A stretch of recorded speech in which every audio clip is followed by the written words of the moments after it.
listening to the Straight to Video podcast with Rob Lane.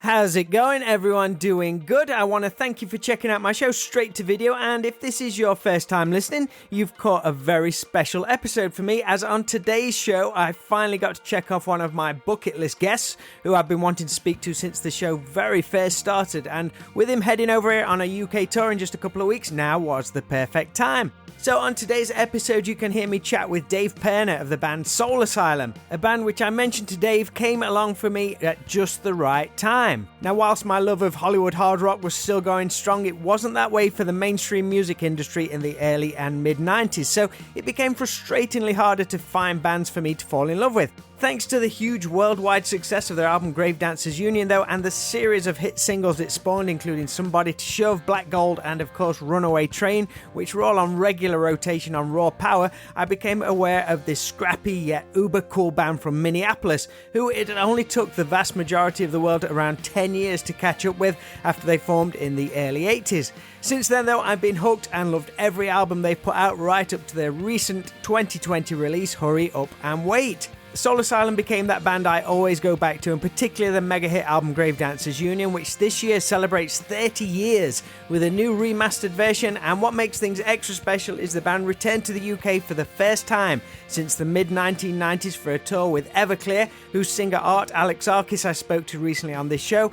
And if you want to grab tickets for the tour, which starts on the 8th of November in Southampton, and you'll catch me at the Nottingham Rock City Show on the 14th of November, then head on over to soulasylum.com for all the links and info, and get ready for a real celebration on that tour. Right now, though, please enjoy my straight-to-video chat with singer-songwriter and frontman of Soul Asylum, Dave Pirner.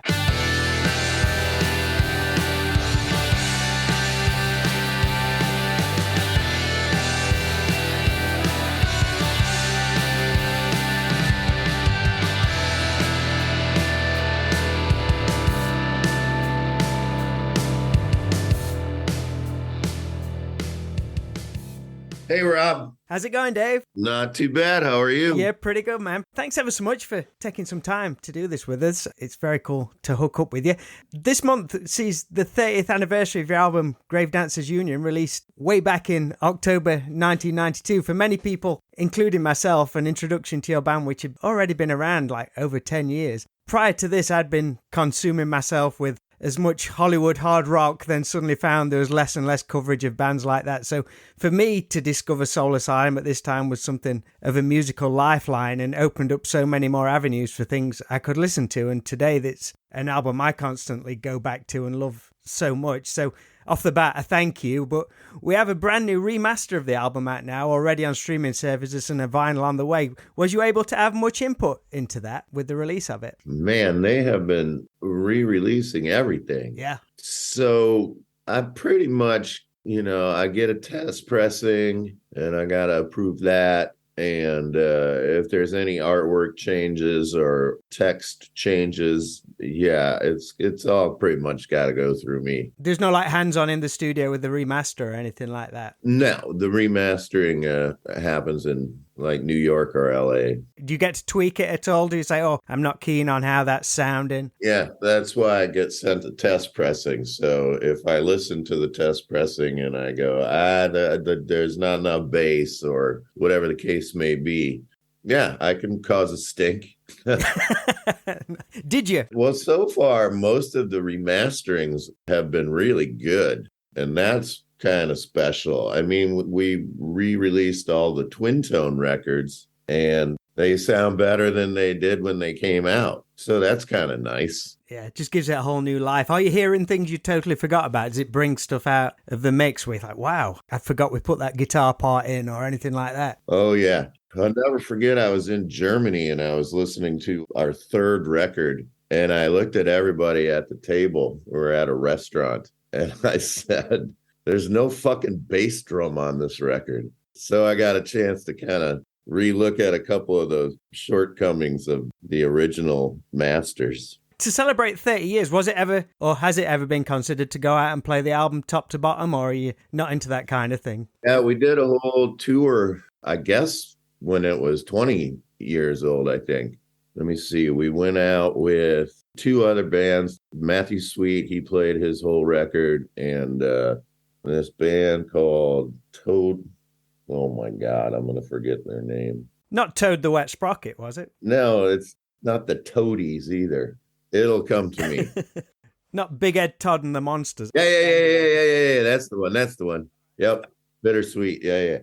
And then the Wailers. So it was four bands, but the Wailers were playing Bob Marley's greatest hits, which I thought was kind of a little bit of a questionable, but they were great. I mean, it was fun. It was like a summer tour, and we just played the record top to bottom. And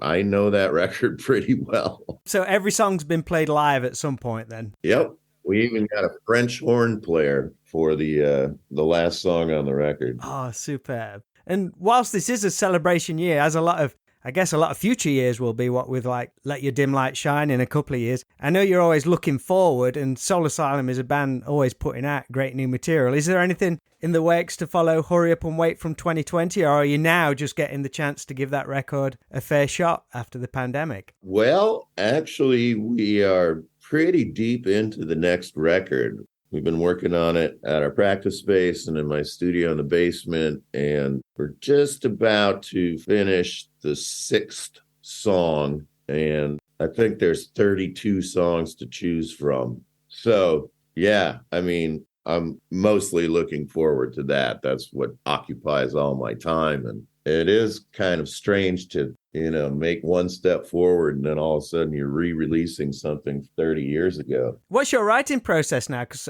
I had Ryan on this podcast earlier this year. I mean, he's a cool, prolific songwriter. Oh my God. He is a monster talent. I mean, he was over last night, and anything that I can't play, he can play it. And I'll play him a guitar part, and I'll go, okay, here's the guitar part. And I'll go, okay. And he can play it twice as good as I can. So I'm like, all right, well, you play it. So that ends up happening. And he also, his voice is considerably higher than mine. So that's a big deal for me, because usually the background vocals are higher than the lead. He just nails it. He's an incredible talent. Do you think you'll be working with John Fields again? Because you all seem to have a great relationship. I've had so many people on this podcast who have worked with him. The band Busted from over here in the UK, they've worked with him numerous times. A band called Sons of Silver, the Dolly Rots. He's just got this amazing resume. Well, I'm kind of at a point right now where our last three records are, I'm going to call them a John Fields trilogy. Okay. So, coming across John, I mean, it was kind of Michael Bland and John had worked a lot together before Michael joined the band. So they have an amazing rapport, and John works really fast, which is so refreshing, because we have a tendency to take forever in the studio, and you can kind of burn out on play something 100 times, and then you get it on the 99th try and you can't even remember what your intent was when you started playing it. So things could always be better, I suppose. I just think on this record, we're kind of trying to do it all by ourselves. Everybody in the band has producer chops, if you will, and we're kind of trying to, just sort of cut the cord of the comfort of working with John and really just see what happens when we apply ourselves to every little bit of it. So far, so good. I'm looking for a little bit of a different sound, and yeah, it seems to be working. We'll find out when it's done. It's going to be like, holy shit, we did that all by ourselves, or holy shit, we got to start over with somebody that knows what they're doing, Oh, man. You're heading to the UK very soon with Everclear. I was trying to figure out, and correct me if I'm wrong, was the last time you were over here, was that your Glastonbury 95 appearance? I know there was a show scheduled in 2011, which got cancelled, but I was trying to recall any other days. That's right. Yeah, we were supposed to come over a couple times, actually. And It's been a really long time. I mean, when I was thinking about it before I talked to you, I was like, God, I can't even recall. But that sounds right, the Glastonbury thing. That's insane. 'Cause there's just one clip from Glastonbury on YouTube of Bit of Sweetheart, and I watched that again today. It sounds so good. Oh, good. Yeah, I can vividly remember hearing parts of that appearance being broadcast on Radio 1 when my wife and I were driving in my first car, an old Chevette, and hearing String of Pearls. I think I heard that before I heard the album. Do you remember much about Glastonbury that year? Or are you thinking, God, that's many, many gigs ago? Well, what I do remember is that my mother had a Chevette that I drove all the time. I didn't even know they had those over there across the pond. It might be made by a different company. It might look totally different. It was a Vauxhall Chevette, which I drove in the 90s. Yeah, I slid right through an intersection and got in a terrible car crash. It wasn't terrible at all. I was fine, but How old was you? gosh, I don't know, 17. Yeah? Yeah, it kind of spooked me. I don't like driving that much. No. So do you remember much about Glastonbury that year? Had you heard anything about it prior to performing? Did you just think it was just going to be another show and then you turn up to this massive, well, they call it almost like a city within itself? It's interesting because we played so many festivals in Europe. It's all kind of a big blur to me as far as which one was which, but it was the thing to do. So we played all those Pink Pops and whatever. And yeah, it's a great way to play to a bunch of people that might not normally go and see you or something. But yeah, they do sort of blur together in a good sort of way. And when we were doing all these festivals in Europe, they didn't really have that going on in America. So to my ears and eyes, those festivals greatly inspired the festivals that are now happening every summer in America. I say they all kind of blur into one. I guess that must mean they're all pretty good, or you'd remember the real stinkers. That'd be the one you'd remember. Oh, of course. Yes. Yeah. I do remember playing a festival in God only knows where. I think it was Holland. It was a big festival in Holland. I can't remember the name of it. Oh, Roskilde. They had one of those big ramps that sticks out of the front of the stage, you know? We call them ego ramps. Go like all Steven Tyler down the middle. Yep. So I had a big solo and I ran out to the end of the ego ramp to play my solo. And when I got to the spot where I was planning on playing my solo, my guitar came unplugged. I was too far away. So it was kind of funny to be, you know, out there on that ramp and then just standing there naked going, fuck, man, I got to turn around and go plug my guitar and my solo is going to be over by that time. Apologies for like asking about really old gigs, but prior to Glastonbury and all that kind of stuff, you've been like regular visitors to the UK. Do you maybe remember your first trip over? The first trip over, I remember doing a tour of all these towns in England.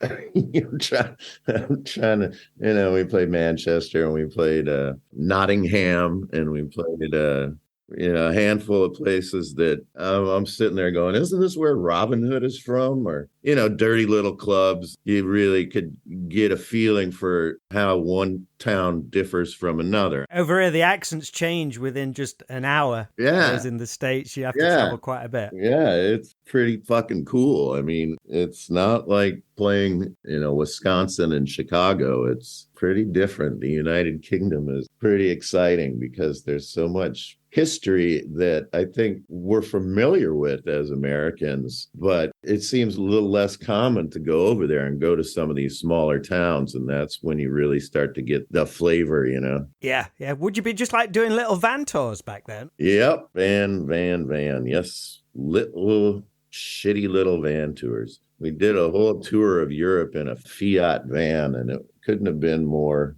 economic. You say economic in the warmest sense. Yes. I perceive economic being a totally different reason. Yes, I think it was the Minutemen who had a saying that was, I think it's jamming echo.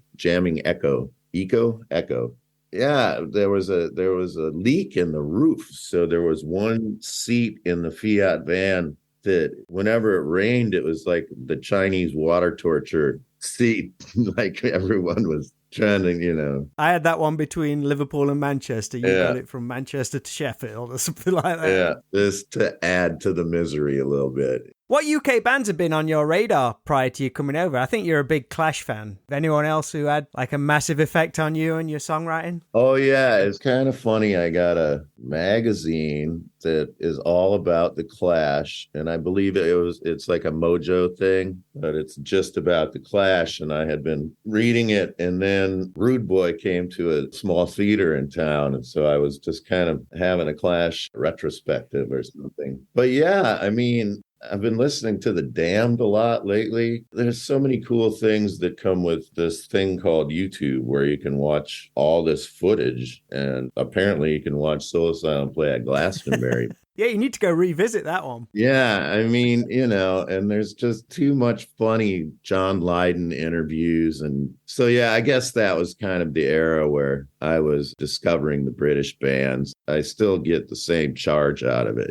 I'll put the Sex Pistols on YouTube and be very comfortable with it. Did you see the Sex Pistol documentary which came out? Well, not documentary, but... Docudrama? Is that called docudrama? Docudrama, yeah, there you go. Unfortunately, I did. Yeah, I mean, it was kind of like a dare. Me and my roommate were watching TV and an ad for it came on, and he goes, "Man, did that thing come out?" And I'm like, "Yeah, I think I got it. It's on fucking Hulu or something." And he goes, "Well, let's watch it. Let's dive in." Yeah, it was entertaining. In a corny, cheeky. I've been trying to use the word cheeky lately. I'm not sure if I'm using it correctly, but maybe corny might be a little bit closer. Yeah, I was just watching that thing and thinking about how much John Lydon probably hates it. Oh, yeah, he wasn't a supporter of it. He was making it well known before that came out.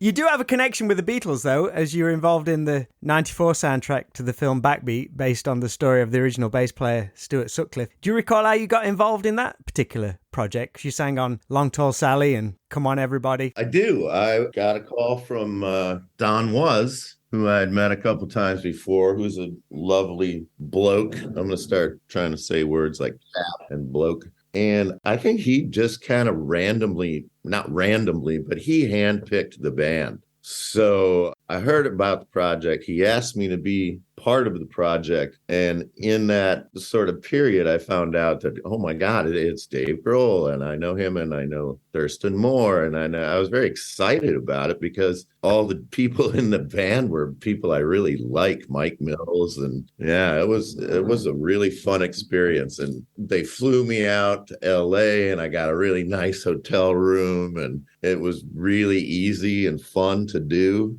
And I was really going, gosh, I could do this all the time. It was just kind of being a hired gun. But yeah, I mean, there was a level of fun to it where I think Don wanted it to be a little sloppy. I love that approach to it. Yeah, it's almost like a collision of two great worlds. You had all like the modern alternative artists of the day doing this stuff from the 60s, but he envisioned it as like, well, the Beatles would have been this like scrappy bar band back then. So yeah, to capture that energy, I thought it was a genius move. Yeah, I mean, that's the kind of job you want where it ain't supposed to sound perfect.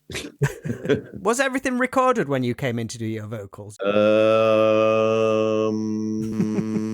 Yes. Yeah. I was trying to think about it because we did a gig later. We played at some MTV event. Yeah, it was the Movie Awards. That's on YouTube as well. That was a blast. It was just really fucking fun. Just fellas playing some rock and roll. Was there much rehearsal for that show? I think we rehearsed once. Yeah. Remember we did Long Tall Sally and I don't remember, a couple other songs. And then the boys smashed up their rental gear, which is always a good move. Was you a fan of the film yourself? Did you get to see it around that time? Don't slag this one off like the Sex Pistols one, because this is one of my favorite films. I was going to say, I think it was better than the Sex Pistols thing because there's so little known about that period. It painted a picture of how they started off in a way that was not glorifying it or anything. You kind of got the feeling from the movie that, yeah, they were like us, the guys that played in the band. They just started off with nothing and played shitty gigs and it was chaotic, I think the longer you do it, the more you're likely to go, fuck this place and fuck that and this sucks and everything. I think you can take a lot of abuse when you're young and still excited about just being able to play. Yeah. I heard from somebody that after they came back from Hamburg, obviously Stuart wasn't with them at that time, but because they'd done all those gigs in Hamburg, they just slayed the floor with every other band in Liverpool. No one else could compete with them after everything they'd done over in Hamburg. It was just like a well-oiled machine by the time they got back. We got to play on the stage when we were in Germany. They moved it from the original club to some other club, and they're like, oh yeah, this is the stage that they played all those gigs in Hamburg. That's like a full circle thing for you then. Yeah. That's crazy. We mentioned like the huge Glastonbury Festival in 95, but you also got to play other huge shows at Milton Keynes Bowl doing a couple of nights with Guns N' Roses in 93. I think they were probably like the biggest band on the planet at that time. Oh yeah. I don't know if you've seen it or recall it, but I found a review from Kerrang! Magazine of one of the days, and Soul Asylum actually got the best review of all the bands. And one quote from it was, easily the most exciting band on that day, and the planet even as well. So that's fucking awesome, man. I think The Cult was on that bill, and Blind Melon as well, I think. It was hilarious. I mean, we're all just sitting around outside and a helicopter comes over and everybody goes, hey, there's Axl. Not Guns N' Roses, there's Axl. Yeah. One of the funniest memories for me was they had this cassette tape that is just a guy going, you, hey, you in the black shirt, stop running. You in the black shirt, stop running. So they open the gates and all these kids come running towards the stage, and this recording is going, you in the black shirt. And of course, everybody's got a black t-shirt on. So all these kids are looking around thinking that they're talking to him. It was cool to see. It was hilarious. What was the reaction from the crowd to you guys? Because like I was saying earlier, I used to love, I do love all like the Hollywood hard rock stuff. And I'm sure there was a lot of people who love that big American hard rock sound of GNR, particularly here in the UK. So how did they react to you on that bill? Do you recall what a Guns N' Roses crowd thought to Soul Asylum? I remember it going fine. I just think that more likely than not, we were just playing to a Guns N' Roses crowd that was waiting for Guns N' Roses. But, you know, I think we held our own. Like over the early years of playing in the UK from the late 80s through to the breakout success towards the middle of the 90s, do you remember like seeing things building each time, or was it just this sudden big jump? Because I think you did like a warm-up show to the Guns N' Roses gigs at Camden Underworld, which holds just like a couple hundred people. Then maybe a year or two later you're coming back and doing 2 nights at the Brixton Academy. After the success of Grave Dancers, was there this massive jump in Europe with crowds? Pretty noticeable. I mean, we had been playing quite a bit over there. We really did a lot of touring over there in Germany and Holland and England, and constantly just hacking it out in these little clubs. In these clubs in Holland where you walk in and it's freezing and they go, oh, don't worry, once there's people in here, it'll warm up. That's like the sound guy in like a bad sound check. It'll be all right when there's some bodies in here. Yeah, we call those meat bags. It'll sound better when there's people in here. So hopefully someone will show up. I've only had the chance to see you perform one time, and that wasn't in the UK. That was back in July 2012 at the Bowery Ballroom in New York. Ah, yeah. That was the first time I heard one of my favourite Soul Asylum songs, Take Manhattan, from Delayed Reaction. I love that song. Oh, nice. I'm thrilled you're coming back to the UK. Is there anything particular you're looking forward to about these upcoming shows with Everclear? Anywhere you're excited to play, or anywhere you want to try and see? I suppose at this point, I don't get my hopes up for sightseeing. There's rarely time off, and there's rarely time to go off on an adventure, if you will. Not even any like record shopping or anything like that. Not that there's many record shops around these days. Yeah, right. I still go to record stores. I only listen to vinyl. Yeah. And that has just been great. I mean, I was very resistant to go from vinyl to CDs. And then, you know, the whole streaming thing and all this kind of thing. And I just went, fuck it. I'm going to start buying records again. And I couldn't be happier about it. There's a little bit of a resurgence there. And suddenly, you know, you could buy really nice copies of some of the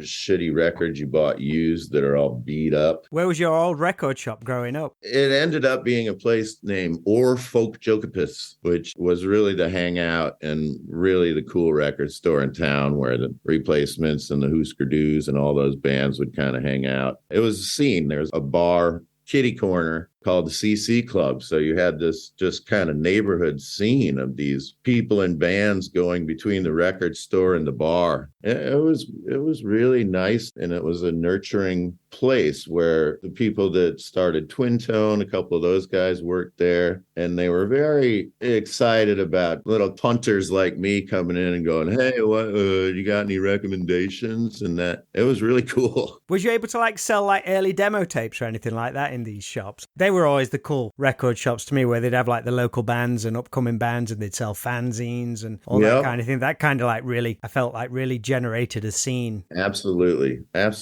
don't even know what happened to the fanzine thing. I mean, I suppose they still make Maximum Rock and Roll, but it was there was a lot going on as far as it being a music scene that was not getting any support from the larger record industry. Do it yourself, man. Yeah. Dave, thanks ever so much for chatting with me. It's been very cool to connect. I appreciate all the stories. Sorry to keep throwing stuff back to 30 years. I did have one question for you. I got a buddy that lives out there from Liverpool. We're playing somewhere that's not too far away, and he said, take some time off and come and see Liverpool. Is it worth it? I really like Liverpool, but one recommendation, everyone goes to the Cavern Club, which they say is like the birth of the Beatles. Right. I always say go to the Casbah Coffee Club, which is the original place where the Beatles first started to play. And it's just a little bit out of town, but it's literally underneath a house. We visited it a few years ago, and Pete Best, the original Beatles drummer, his brother Rogue, shows you around. And there's all like little memorabilia where John's wrote on the wall and the original stage which they played, and he tells you all these amazing stories. So yeah, the Casbah Coffee Club. Duly noted. It's awesome, man. So I hope you do get some time to do some sightseeing. I got one last question. Okay.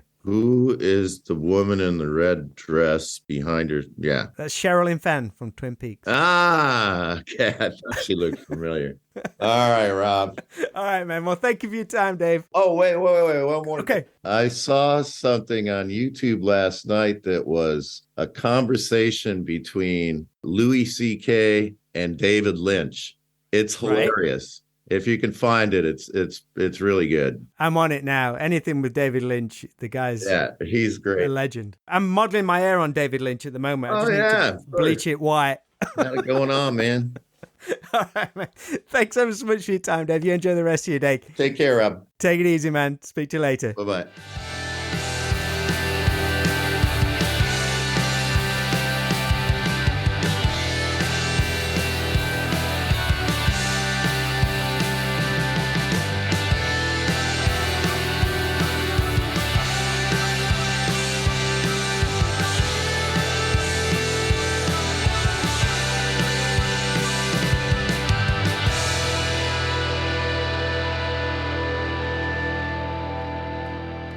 Massive thanks to Dave Pirner for coming along and chatting on the Straight to Video podcast. It goes without saying it's an honour to have him on this show, and don't forget to visit soulasylum.com for tickets for their upcoming Soul Asylum and Everclear UK tour, which starts in just a few weeks.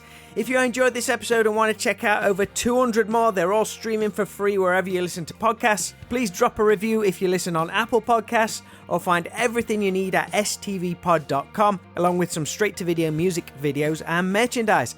All the Straight to Video Halloween cover songs from the past few years are there too if you want to get into the Halloween spirit. Plus, if you'd like to help support this show a little more, then please consider checking out our Patreon page at patreon.com/STVpod for all the info. That is all for today's episode. I appreciate you listening and getting to be part of a very special episode for me. And thanks for all the great support, and catch you every Friday for a brand new episode. Till then though, take care and speak soon.